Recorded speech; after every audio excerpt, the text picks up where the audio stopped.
Our meeting, can I get a motion to approve the minutes of our last meeting? Ms. Hogan and seconded by Supervisor Simpson. All those in favor? Aye. Um, Do we have an agenda, Mr. Chairman? We do not have an agenda, but basically, I guess, do you have anything to add at this point, Ed?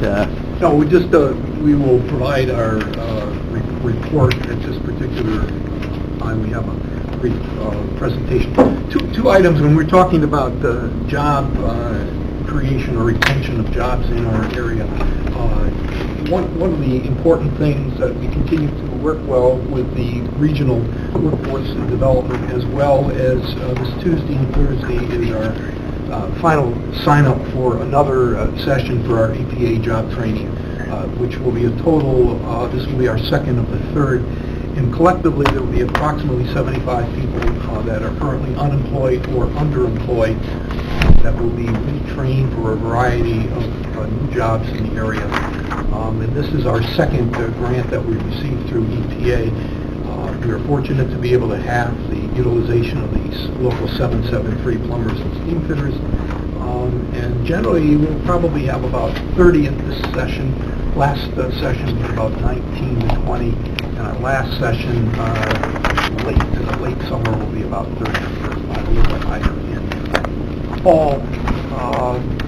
And that's important for the retraining aspects of that. We have a very comprehensive schedule from HAZWOPER to HAZMAT, as well as other particular schedules. In the past, John has been at one of the graduation ceremonies of our first section, and Peter was at our first graduation here this year. And it has a variety of jobs that people are eligible from, working from the hospital to CT mail to Finch paper and so forth in the area. So again, we'll be reapplying for another grant at the end of this cycle here today. And the second is the issue of investment. We know that sometimes our economic and business climate in New York State is difficult, and therefore any type of incentives that we can provide from particularly the federal government is important. And earlier this year, there was an accomplishment out of Washington, and that was the tax cut as it relates to the investment tax credits we briefly talked about a couple of months ago, in that certain census tracts in the country, including New York State, were deemed eligible for tax credit investments called an opportunity zone. And what that means is a new investor buying an existing business or making new investment in an area, if they keep the property, they keep the business for 10 years or longer, there would be a 0% capital gain tax on that particular investment. If you keep it less than 10 years, there will be a prorated share of that. Based on that and our discussions with the governor's office and EDC applied on behalf of the town of Johnsburg, and a portion of the city were deemed eligible tracts. We submitted that, and the governor announced late Friday that the town of Johnsburg has made the cut, and the portion of the western portion of the city has made the cut in terms of qualifications. The next round will be going to the Department of Treasury in Washington, and they will make the final decision on the recommendations. Each governor under the statute was required to make these recommendations by, actually today was the cutoff day. They submitted that on Friday. So what that will mean if Johnsburg is selected and Glens Falls by the Department of Treasury is that investment companies, and this is where we will be needing to market and work with Supervisor Hogan, who was very supportive of the application, is to be able to market to the investment companies, because this is done through investment. Some banks have that capacity, others do not. So that a company that is looking, particularly, let's take North Creek as an example, lodging is an area, other retail and businesses would be eligible through investment company for somebody to particularly invest in. This is a tax credit that is granted by the Department of Treasury. There is no local approvals as far as granting of the tax credit by the municipality, by the county, or by the state of New York. This is strictly a decision of private investment undertaken. Certainly the business itself, if there's a new business or it's expanding and requires site plan review, traditional planning and so forth, the project will be. From the particular aspect of investment, that is something on a federal level by the Department of Treasury as it relates to the appropriateness of the investment itself. So I think, again, this is another opportunity. It's kind of an economic tool that can be helpful for the respective communities so that's one item. I just wanted to briefly mention that. Ed, what was the name of that? Opportunity? It's the Opportunity Zone. Federal Opportunity Zone. It was bipartisan legislation, one of the few pieces that was inserted in the tax bill that was bipartisan between the two communities. Again, one of the other important areas, and there was an article in the Post-Star today on recreation, the impact of recreation in our region, in the Adirondacks particularly. And just to highlight, in the last 5 years, the state of New York has invested $29 million at Gore. There has been complaints over the years that the state had not significantly appropriated funds through ORDA to Gore, and I think there's a significant change in that. And these are some of the improvements that are scheduled that were through last year's investment in the particular area there that outline substantive investments at Gore through ORDA area. Another opportunity is that, again, we were successful last year with a number of CFA grants, both through the business sector and municipalities. And again, we have started meeting with respective businesses in the area, and we'll be working and coordinating with Wayne from the municipal side with some of the great work that the planning does in terms of the trail development programs in the area of Hamlets. And when does that due? The app that has not been a set date generally is due in late July, August is the time frame with an announcement in there, and we'll be putting something together as soon as we get a little bit more information. There'll be a kickoff meeting coming up very soon. There will be a CFA overview done by Empire State Development coming up in May in Warren, a combined Warren-Washington update, and we'll get that information out to all the supervisors. The announcement would be made in December, and then funding would be available sometime in 2019. We've had a couple of conversations and a meeting with the Vice President of Development, Kevin Lynch, with SLIC for the CFA award that they received through the broadband that highlights the areas of Johnsburg, Thurman, and Stony Creek that SLIC will be working with. One of the things that SLIC, which was formed back in the 90s, St. Lawrence Internet Connectivity, is that they're very pro-business. They will work very hard. If there are areas where they can make connections outside their area that have been designated by the state, they will work very hard for that to happen in that particular area. I can give you another map of this right here. With that. But that was awarded by the state, and between SLIC getting the money and then the state provides another share of the money, the bulk of the money, the providers actually have to put up. This is the third round, and hopefully in some areas that are not served by broadband, they will be served by satellite. There's about 129 locations in the county that will be served by satellite, and there are some questions relative to that issue that we are working with broadband folks on right now.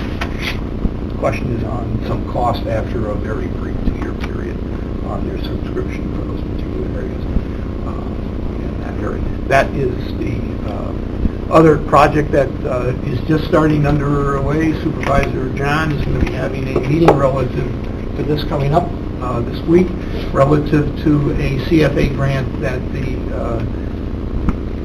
EDC received to look at combining and looking at marketing and development opportunities on the east side of Glens Falls and the western side of the town of Queensbury, which compose the brownfield areas both in Queensbury and Glens Falls, along with extending in that particular area to see what advantages that we can put together and market that as an area. There's a lot of economic opportunities in that particular area as well. Does that cross over into Washington County with the industrial park? That will not cross over into Washington County. We're trying to make an amendment to our grant to see if we can. Right now, it cuts off at Warren County. Where our argument is that the bulk of the land in Warren County IDA is basically unutilized, and there's some land in Washington County side, so we hope that we'd be able to get an amendment. Initial reaction is they're not sure, but they think we could be able to amend that. That's a little bit of an indentation of Washington County. As long as it stays Washington County, right, Bob? We're not going to annex that into Warren County. We've had 3 meetings on our pathway corridor. We expect a report to be coming out this fall relative to proposed improvements for traffic, pedestrian bikes in the particular area from Route 9, 149 down to essentially by Sweet Basil's and the drive-in in that particular area. Also, we had the opportunity 2 Fridays ago to have the Lieutenant Governor in our area to speak and give us an update on the particular budget. March 31st is always the flag day here for all of the agencies that are under ABO compliance, and we were able to make that deadline in the posting through the agencies of the county and with other local development corporation. In Glens Falls IDA, Warren Washington County IDA also had to file by March 31st. All that is done and is online. Does the Lake Champlain, Lake George Champlain comply with that? They are not. That's a question that will have to be answered by the organization and ABO. Right now, they are not currently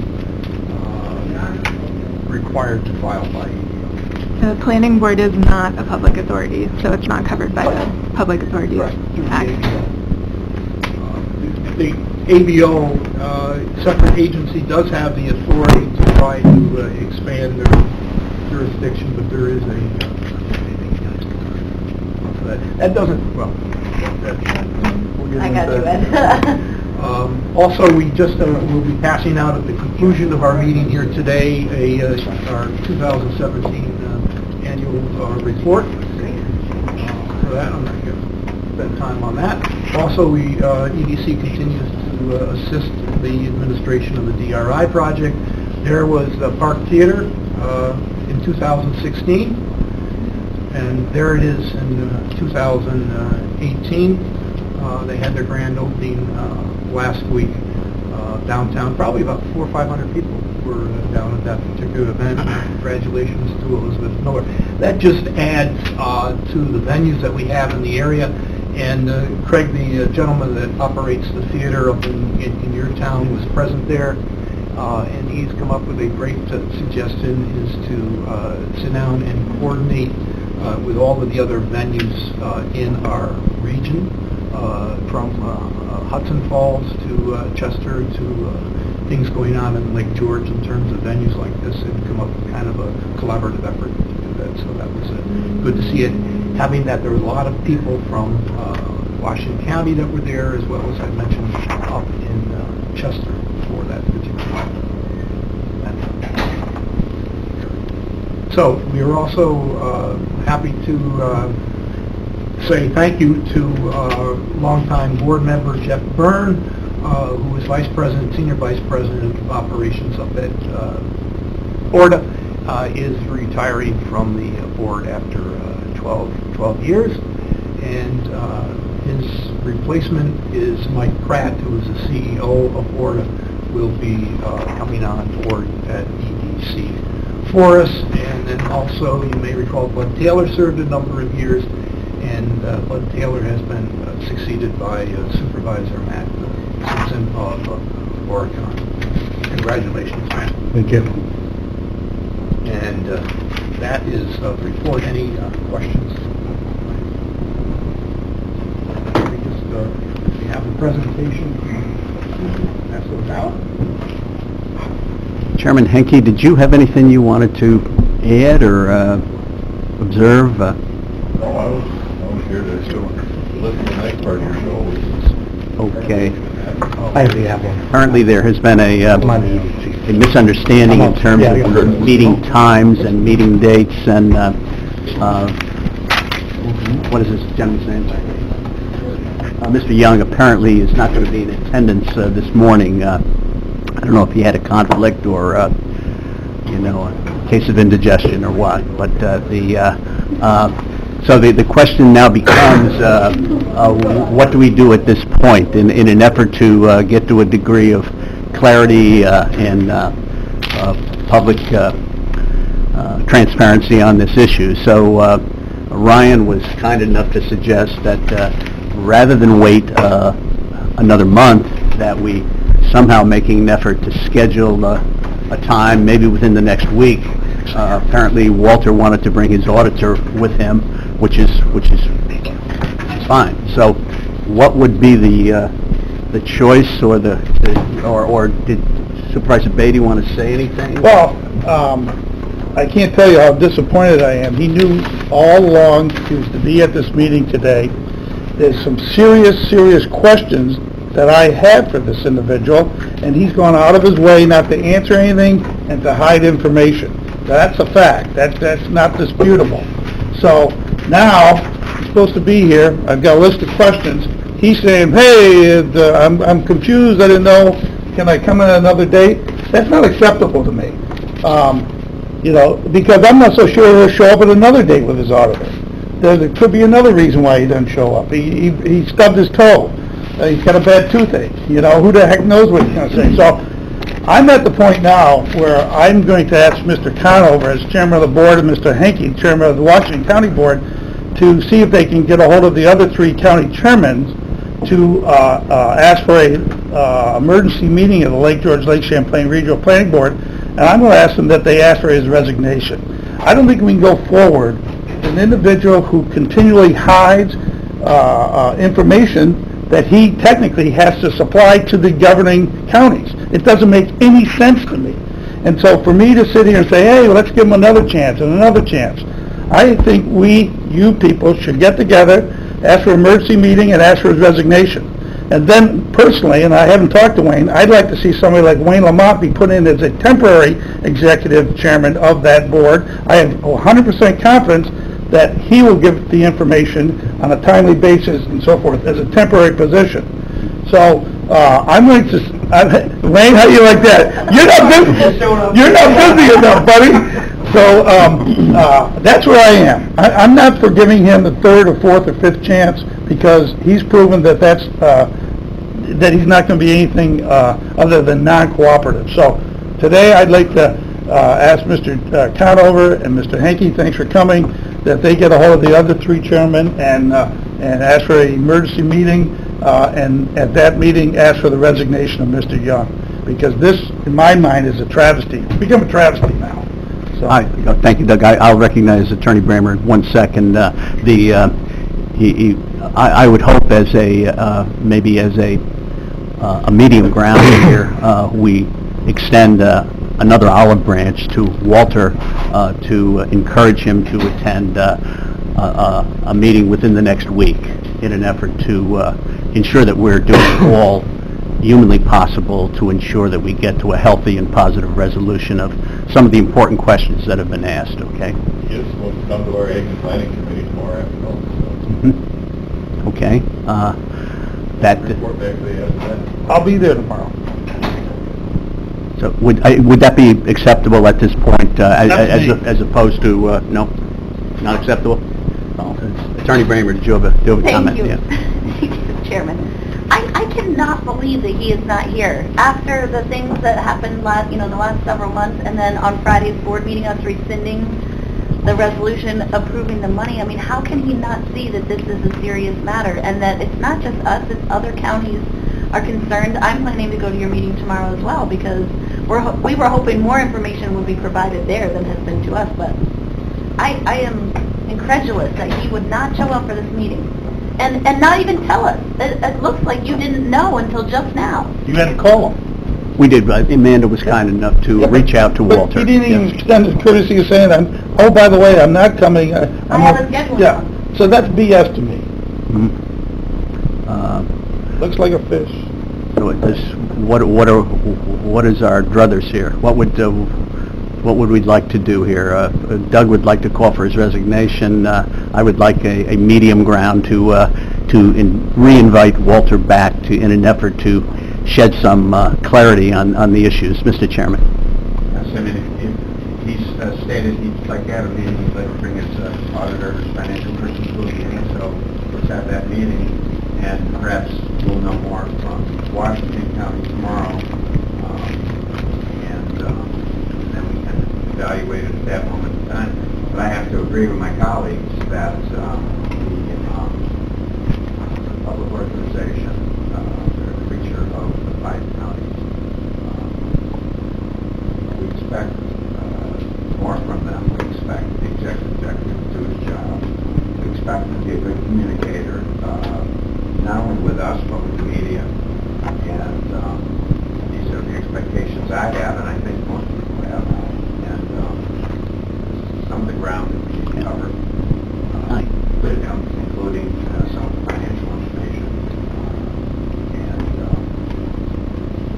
And I would hope that in the future, perhaps a matter of days, would schedule a meeting and we'll at least go over the financial information and answer the financial questions. So I'll certainly be communicating with the other chairs. I know Bob will as well, and see where we're at. I think Ryan has indicated a willingness to reach out to Walter to try to put that together within the next week, have a special meeting and compatible. And Michael, go ahead. Yeah, Mr. Chairman, thanks. I have to think that with the state investigation that's currently going on, he may be advised by his counsel not to communicate any of this.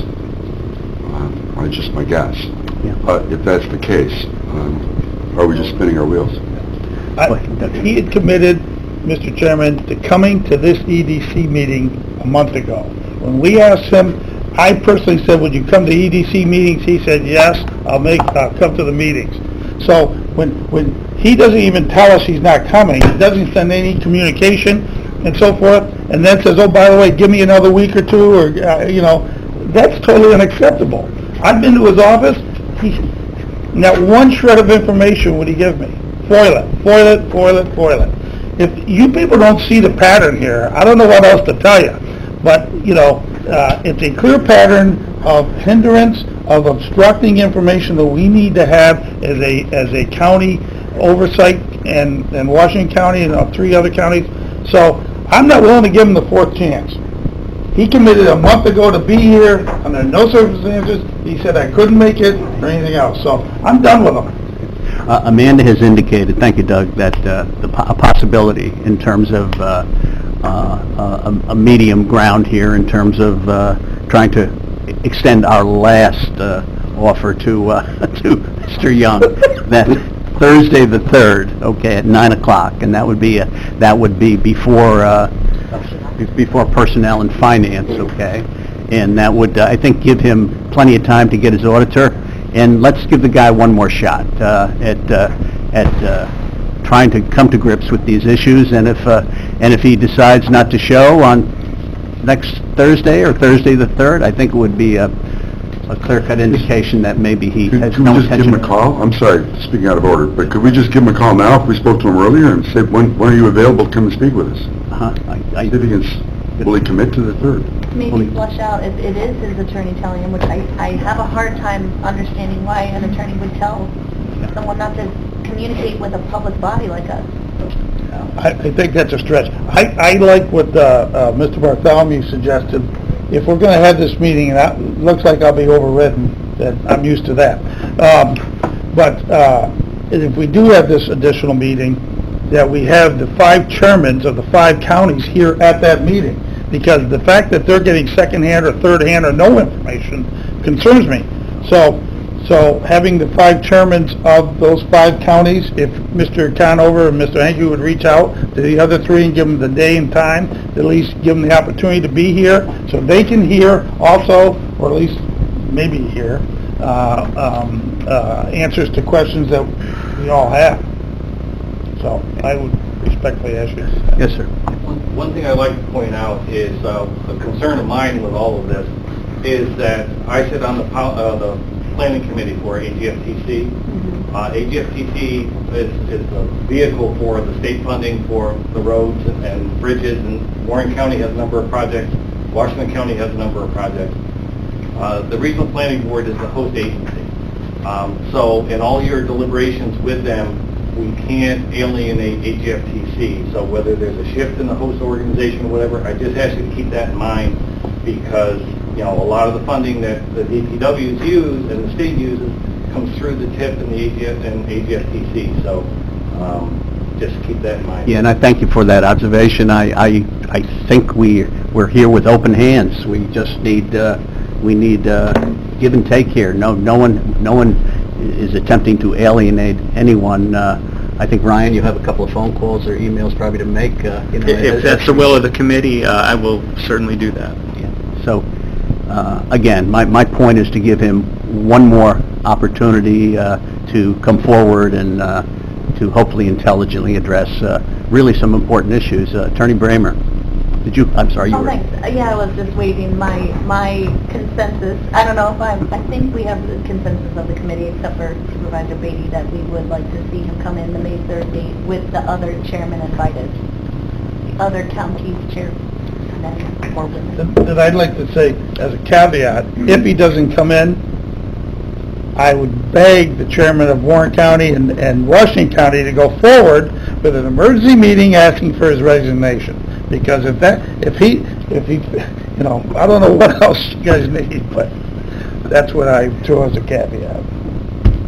Okay, very good. Well, does anyone else have anything to say? I think we've kind of covered it. Can I get a motion to adjourn? Supervisor Strauss, second by Supervisor Simpson, all in favor? Aye.